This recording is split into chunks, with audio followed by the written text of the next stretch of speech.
Ito yung 10 senyales. Makinig kayo, ha? Baka nangyayari sa katawan nyo, hindi nyo pinapansin. Pag naranasan mo to, ibig sabihin, kumuha ka na ng baso. Uminom ka na ng tubig. Are you ready? 10 signs. Number 1. Feeling fatigue. Pagkagising mo, bakit ang tamlay ko? Ibig sabihin, habang natutulog tayo, nade-dehydrate po tayo. Before going to bed, kinulang ka sa ininom na tubig, naningil nung tulog ka. Kaya pag gising mo, matamlay ka. Oh, pagod na pagod ka. Yun pala. That's one of the sign na kulang ka ng tubig yesterday. So, kailangan bawi ka ngayon. Kasi hindi na natin may babalik yung kahapon eh. So, pagbangon mo, uminom ka kagad ng 2 basong maligamgam na tubig. Number 2. Dry mouth. Yan. Pag napapansin mo, ako nararamdaman ko na, tuyo na yung labi ko. O, yan. Ibig sabihin, kulang na ako sa tubig.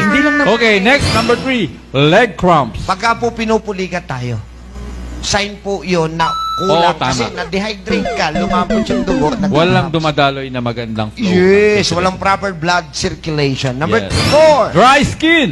Yeah, medyo tuyot yung inyong balat.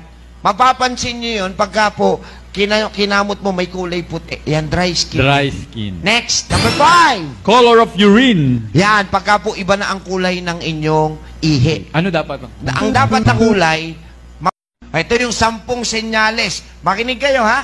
Baka nangyayari sa katawan nyo, hindi nyo pinapansin. Pag naranasan mo to, ibig sabihin, kumuha ka na ng baso. Uminom ka na ng tubig. Are you ready? 10 signs. Number 1. Feeling fatigue. Pagkagising mo, bakit ang tamlay ko? Ibig sabihin, habang natutulog tayo, nade-dehydrate po tayo. Before going to bed, kinulang ka sa ininom na tubig, naningil nung tulog ka. Kaya pag gising mo, matamlay ka. Oh, pagod na pagod ka. Yun pala. That's one of the sign na kulang ka ng tubig yesterday. So, kailangan bawi ka ngayon. Kasi hindi na natin may babalik yung kahapon eh.